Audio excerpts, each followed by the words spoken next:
à Dieu. Veuillez vous asseoir, s'il vous plaît.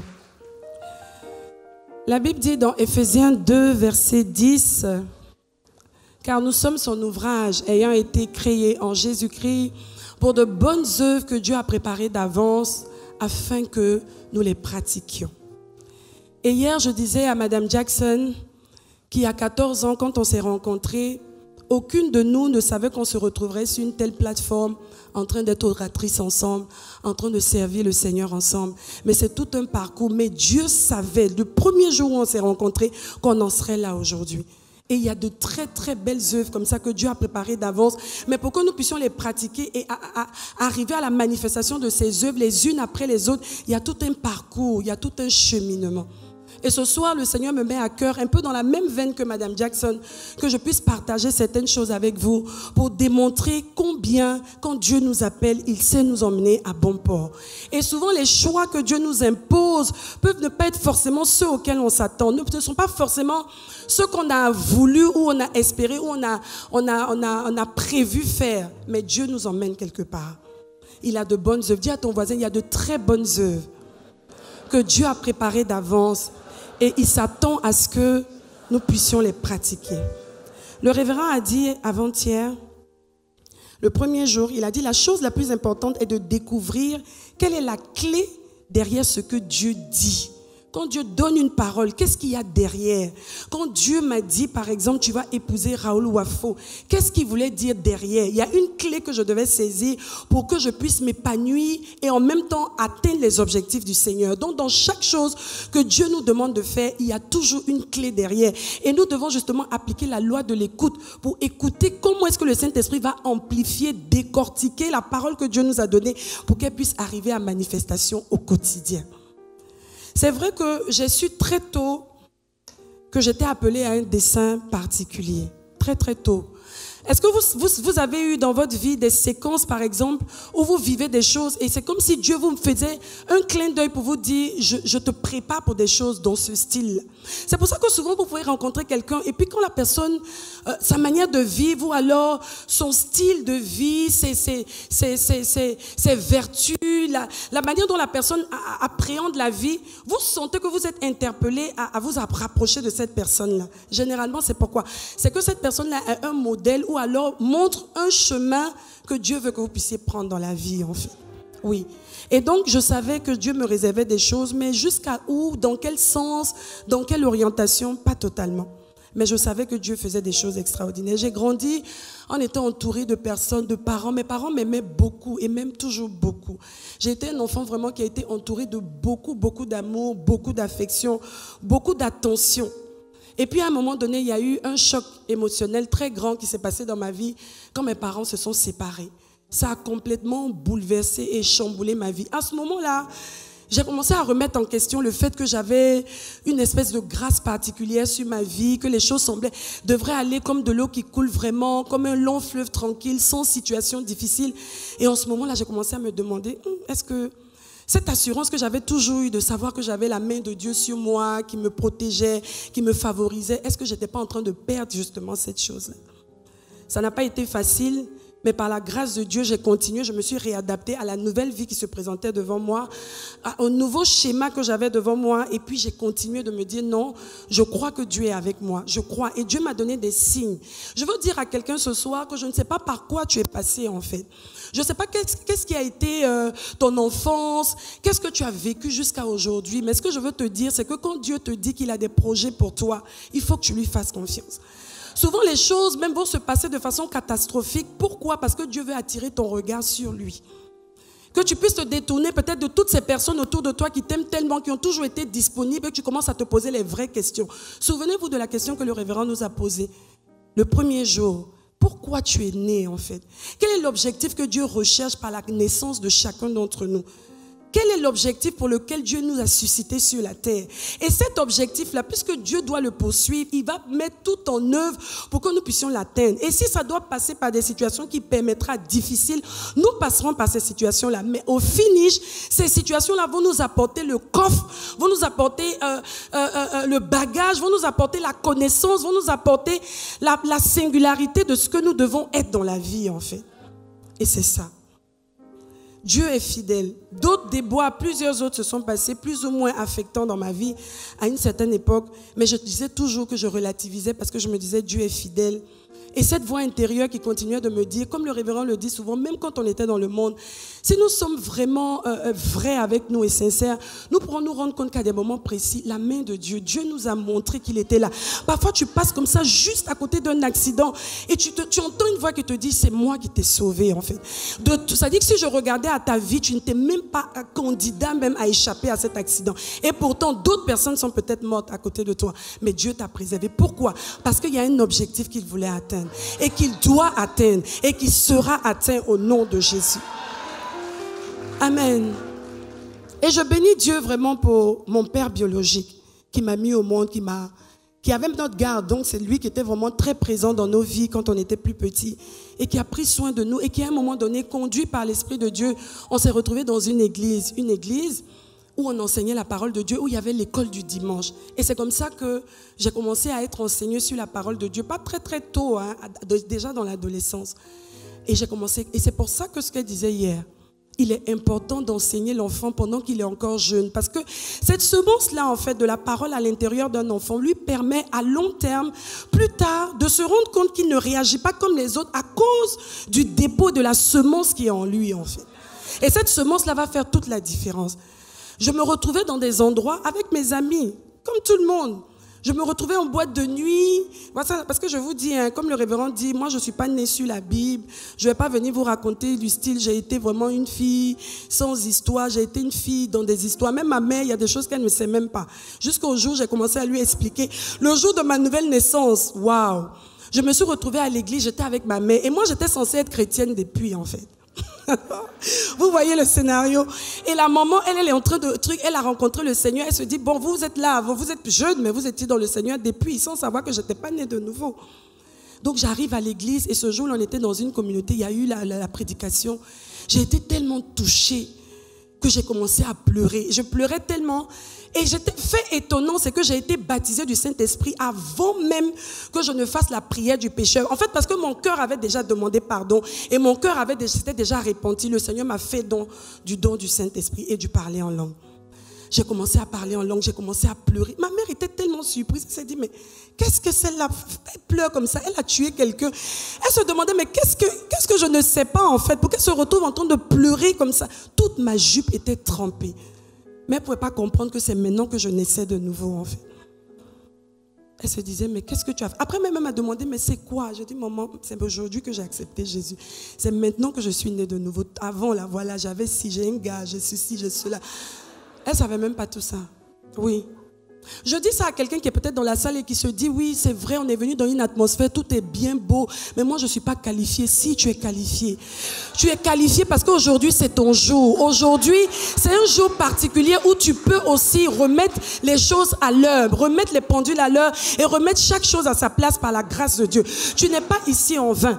Nous tous, nous avons un parcours. Nous venons de quelque part. C'est Dieu qui nous a polis jour après jour pour que nous soyons ce que nous sommes aujourd'hui. Peut-être que tu me regardes comme un modèle, mais j'ai traversé des choses. Je viens de quelque part. J'étais dans la boue aussi quand Jésus m'a récupéré. Et aujourd'hui, il a fait de moi ce que je suis. Et je ne suis même pas encore le produit fini et achevé du Seigneur. Il continue de travailler. Et c'est la même chose qui va t'arriver si tu ouvres ton cœur ce soir. Et pour ceux même qui sont déjà dans le Seigneur, il est important pour chacun d'entre nous que nous puissions nous rappeler que ce n'est pas encore la fin.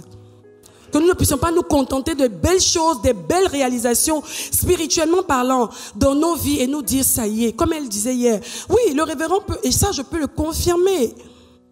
C'est un homme vraiment, je veux dire, qui a vu Dieu agir d'une manière, de plein de manières, mais qui chaque jour, dans le soupir de son cœur, c'est Seigneur, j'ai encore rien fait.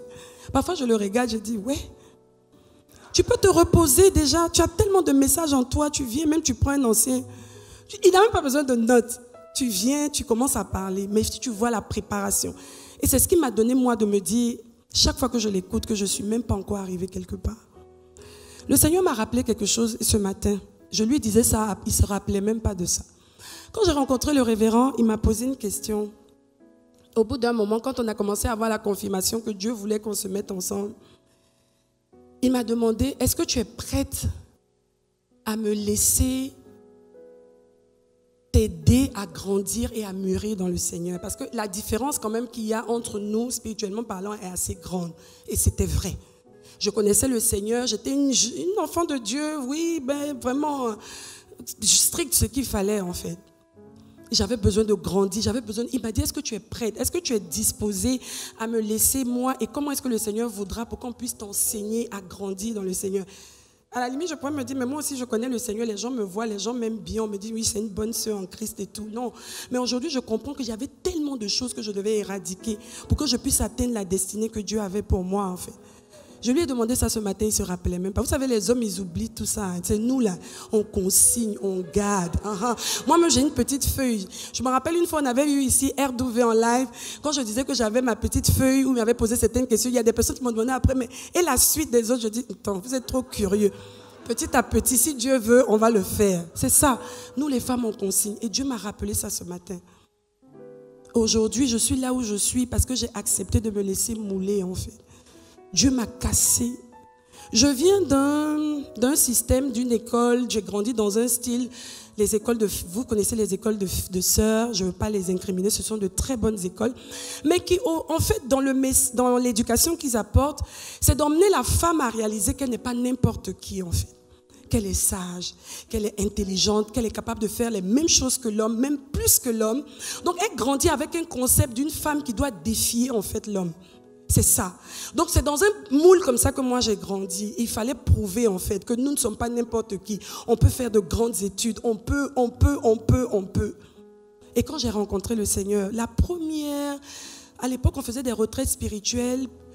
Et on m'a invité à une retraite spirituelle. Je suis allée, Dieu m'a cassé. Mais c'est-à-dire, il m'a dit, ce que tu veux faire comme étude après le bac là, je ne veux pas que tu fasses ça. Si tu fais ça, tu ne peux pas être une femme. Tu ne pourras jamais t'occuper de ton mari. Tu ne pourras jamais être une mère convenable. Tu ne pourras rien faire. Tu seras focalisée sur la réussite professionnelle. J'ai dit, Seigneur, non, ça là, je dois faire ça. Ces études-là, je dois faire ça parce que je veux me prouver à moi-même que je peux le faire en fait. Dieu m'a dit, non, si tu veux marcher avec moi, c'est tout ça qu'on doit gérer. Ça, c'était même avant que je rencontre le révérend. Donc, quand je l'ai rencontré, au fur et à mesure que j'ai commencé à échanger avec lui, à parler avec lui, parfois, on a eu des prises de tête. Tu t'en rappelles, révérend? Et si, on en a parlé, je crois, une fois à un RW en live. C'est-à-dire, on en arrive, la Bible est là, il me parle, ma tête chauffe tellement que je lui dis, non, laisse la Bible. Il me dit, mais si on laisse la Bible, on fait quoi? Je dis, non, laissons d'abord la Bible. Moi, je veux, mais on va parler, et puis après... Non, tellement ça chauffe, c'est-à-dire ça cogne tellement les forteresses qu'il y a dans la tête qu'il faut. Et quand c'est comme ça, il ne lâche pas. Il te... Parce qu'il sent que là, c'est le moment, en fait. Il faut profiter pour casser ce truc. Et Dieu l'a utilisé, vraiment. C'est vrai qu'il dit beaucoup, il dit que je lui ai apporté des choses, mais moi, je pense dans la balance que Dieu l'a utilisé pour apporter beaucoup plus à ma vie. Beaucoup plus à ma vie parce que je suis née, je savais que Dieu m'appelait à faire des choses particulières, mais jamais à ce niveau. Jamais de la vie. Jamais, jamais, jamais. J'étais quelqu'un qui aimait la discrétion. Quand on s'est rencontrés, qu'il a commencé, je dis, bon, c'est un pasteur, mais il est itinérant, il n'a pas d'église. Donc ça, c'est intéressant. Oui, ça, c'est intéressant parce qu'on n'a pas à gérer des gens, en fait. On nous invite. On va à un endroit, il prêche tellement bien. Moi, je suis assise, je suis fière. Il enseigne, je dis, oui chérie, c'est ça, enseigne. Et puis quand on finit, on rentre chez nous. Le reste, on ne gère plus en fait. Ça m'a plu. En fait, Dieu, il est trop fort. Il savait que s'il me donnait un homme qui avait déjà l'église, ce n'était pas évident en fait.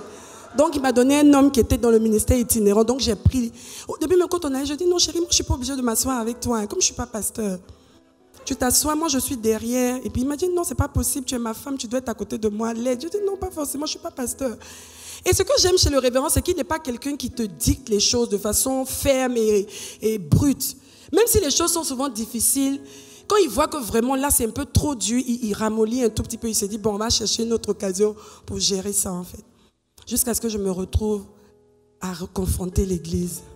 Quand le Seigneur a commencé à parler d'église, j'ai commencé à revoir dans mon esprit toutes les églises que j'ai pu, en fait pas, j'ai fréquenté une seule église principalement avant que je puisse me marier, l'église du pasteur Adekoya qui a été rappelée au Seigneur, dont la femme était là pour Isha.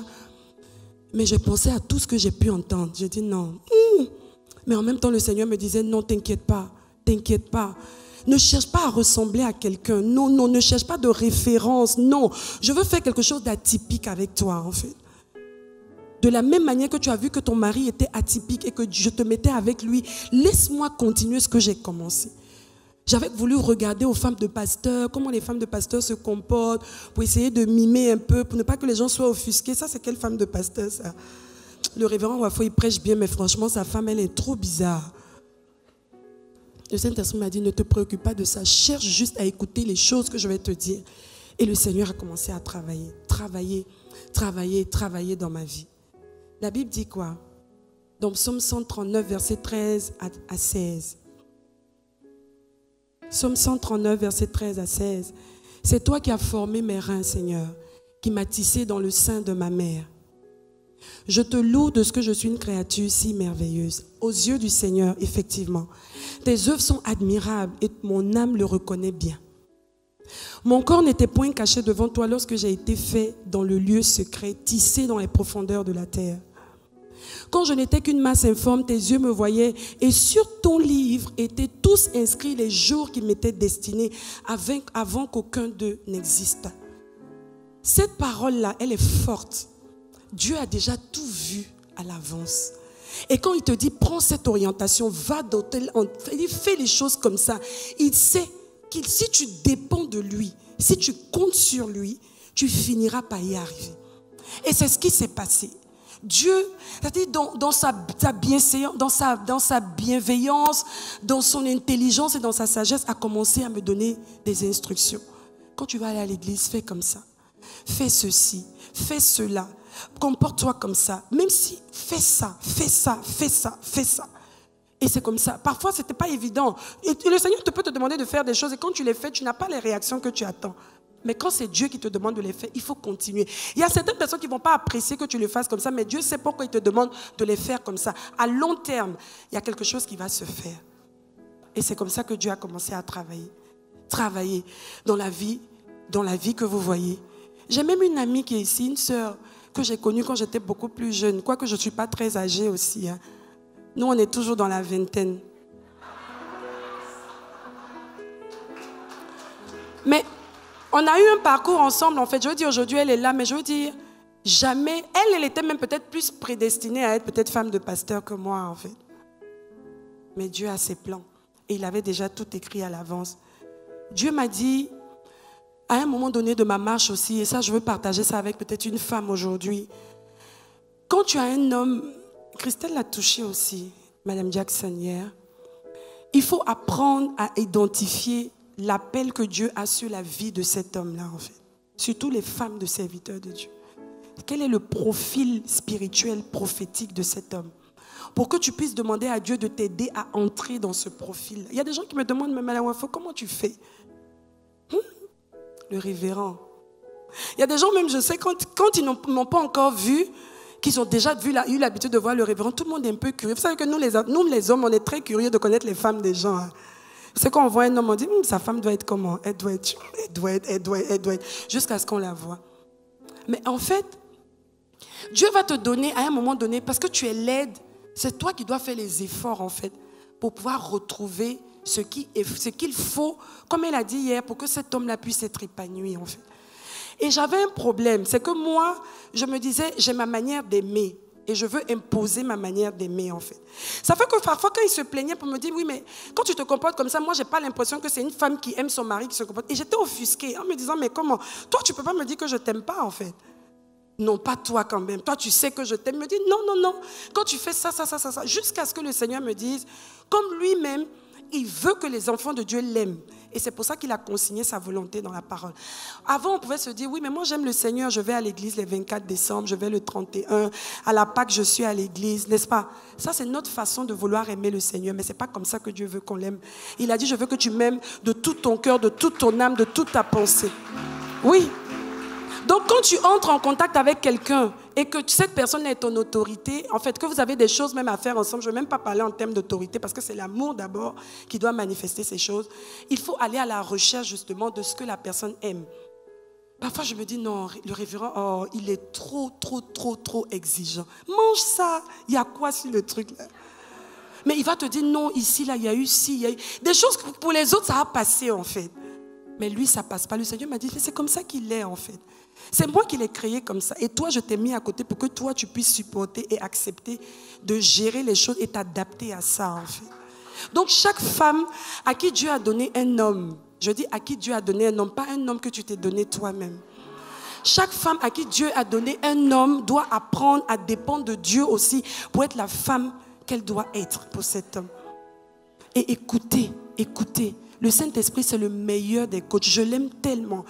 Vous savez pourquoi je parle beaucoup du Saint-Esprit? Parce que ce que je suis, en fait, c'est le résultat de l'amplification du Saint-Esprit. Il y a eu des moments où il y a des choses que je n'ai pas compris. Et puis le Saint-Esprit, lui, m'a expliqué. Mon mari n'était même peut-être pas capable de m'expliquer ça comme le Saint-Esprit voulait que je comprenne. Pourquoi? Parce que peut-être mon regard ou bien alors ma disposition n'était plus bonne pour que je puisse recevoir de lui. Mais le Saint-Esprit a fait le travail. C'est pour ça que je vous ai dit que moi, je vais prendre le pan de la clé aussi de l'écoute. Savoir écouter le Saint-Esprit.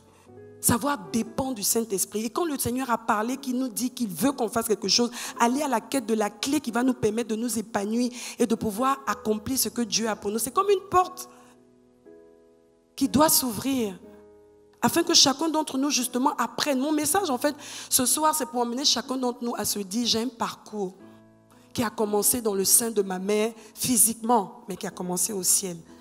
Au même moment. J'ai trop aimé ce que le révérend a dit. Je crois que c'était hier. Il a dit que vous avez le même âge que vos petits-enfants. Vous vous souvenez de cette phrase-là? Je n'avais jamais entendu dire ça. Il nous a toujours dit, c'est vrai. Et ça, c'est vraiment quelque chose qui est déjà gravé dans mon esprit. On est né le même jour qu'Adam et tout. Mais je voyais ça toujours comme nous, dans ma génération, en fait. Et les autres qui vont venir, c'est vrai. Mais pas en termes de... Toute une génération est née le même jour, en fait. Donc ma grand-mère, ma mère, moi-même, mes enfants, tous là, on est nés le même jour. Mais seulement, on est manifesté à des séquences différentes. Mais présenté comme ça, ça prend un autre sens en fait. Dieu est trop grand. Dieu est trop grand. Il faut qu'on puisse lui faire confiance et laisser que ce soit lui qui nous donne les clés, pas d'autres clés. Parce que ces clés-là, si ce ne sont pas ces clés, elles ne vont pas ouvrir les bonnes portes. Elles vont ouvrir des portes de calamité. Des portes qui vont nous emmener sur un chemin qui n'avait rien à voir avec ce que Dieu avait prévu pour nous. C'est le seul qui connaît la maison dans laquelle il veut qu'on entre. La première porte d'entrée dans le royaume, c'est la clé de la foi. Mais tout le reste, nous devons être à l'écoute et demander au Saint-Esprit de nous aider. Il y a un schéma, il y a un prototype, il y a une particularité. C'est pour ça qu'il ne faut pas envier quelqu'un. Dieu t'a donné la couleur de tes yeux, de ta peau, tout ça en fonction des objectifs qu'il voulait atteindre.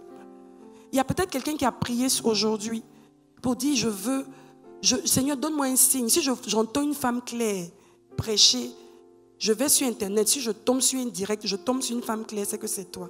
Voilà. Si. Tout ça, c'est fait à dessein. Même les détails. Dieu au contrôle. Je voudrais qu'on puisse prier ensemble.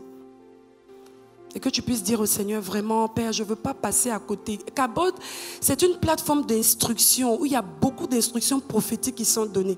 Il y a des réponses qui sont données à certaines questions qu'on a même pu se poser tout au long de l'année. Il y a des réponses qui vont nous être données.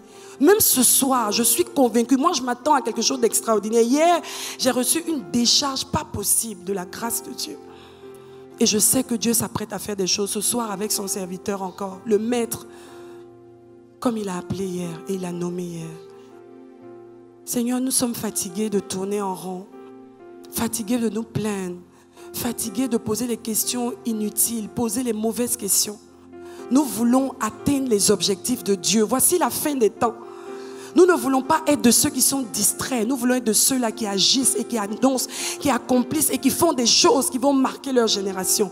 Pas pour avoir un nom, mais pour que le nom de Jésus soit gravé derrière, après nous, Seigneur. Que ton nom soit célébré ce soir.